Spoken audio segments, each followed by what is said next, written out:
राष्ट्रीय अध्यक्ष की रिहाई के लिए पीस पार्टी करेगी आंदोलन। बरेली।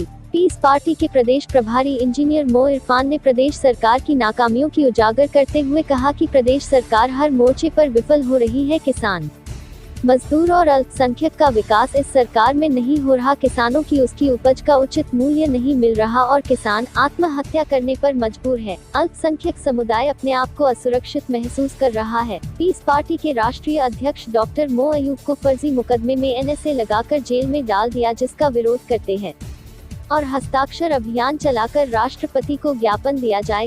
चलिए बताइए। मैं मोहम्मद इरफान, प्रभारी piece party Uttar Pradesh.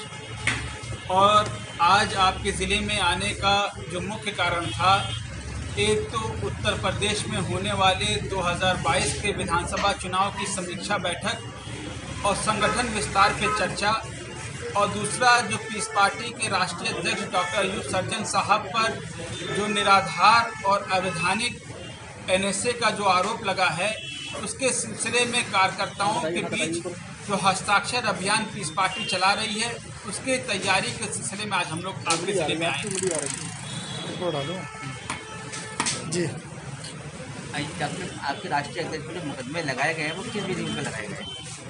Piece party के माननीय राष्ट्रीय अध्यक्ष ने इनकलाब उर्दू का जो अखबार है उसमें ऐड दिया था और उसके अंदर मानवता के संदेश की बात कही गई थी, जिसको देखकर पीस पार्टी के बढ़ते हुए जनाधार को देखकर पूरे उत्तर प्रदेश में और जो हर समाज के लोग पीस पार्टी से जुड़ रहे थे, उससे घबराकर भाजपा की सरकार ने देखा कि पूरे उत्तर प्रदेश में जब सपा बसपा एकदम चुप हो गई हैं और पीस पार्टी पूरी मजबूती से गरीबों की, कमज़ोरों की, उपेक्षित की, सारे गरीब समाज की बात आज पीस पार्टी उठा रही है और उत्तर प्रदेश में विपक्ष की आवाज़ बन गई है। इससे बौखलाहट में उन्होंने पीस पार्टी के राष्ट्रीय अध्यक्ष डॉक्टर अयूब सर्जन साहब को गिरफ्तार किया और उस ऐड की बुनियाद पे उनके ऊपर एनएसए का आरोप लगाया है। लेकिन हमें न्याय प्रक्रिया और न्यायपालिका पे पूरा भरोसा है। जिस तरीके से अभी परसों ही डॉक्टर कफील खान के ऊपर जो उनके ऊपर भी एनएसए का आरोप लगा था, जिसको अदालत ने निराधार बताकर उन्हें तुरंत जेल से रिहा कर दिया। हमें भी पूरा भरोसा है न्याय प्रक्रिया पे और हम इस फैसले का स्वागत भी करते हैं कि पीस पार्टी के माननीय राष्ट्रीय अध्यक्ष की अगर अब भी सुनवाई होगी तो पहली या दूसरी सुनवाई के अंदर हमें पीस पार्टी को और पीस पार्टी के राष्ट्रीय अध्यक्ष को न्याय मिलेगा और वो जल्द से जल्द हमारे बीच में आकर दोबारा और मजबूती के साथ जो समाज के कार्यक्रम हैं और गरीबों की आवाज़ लड़ने के लिए फिर से मैदान की जनता के बीच पहुँच जाएंगे।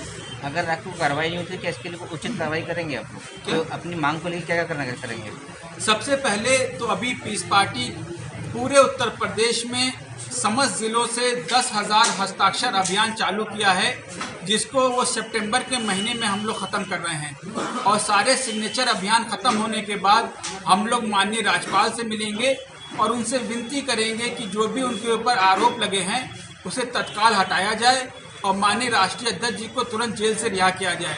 अगर ये भी नहीं होता है तो उसके बाद पीस पार्टी के कार्यकर्ता और नेतागण सारे जेल भरो आंदोलन की तैयारी कर रहे हैं और अक्टूबर के महीने के अंदर हम लोग जेल भरो आंदोलन करेंगे।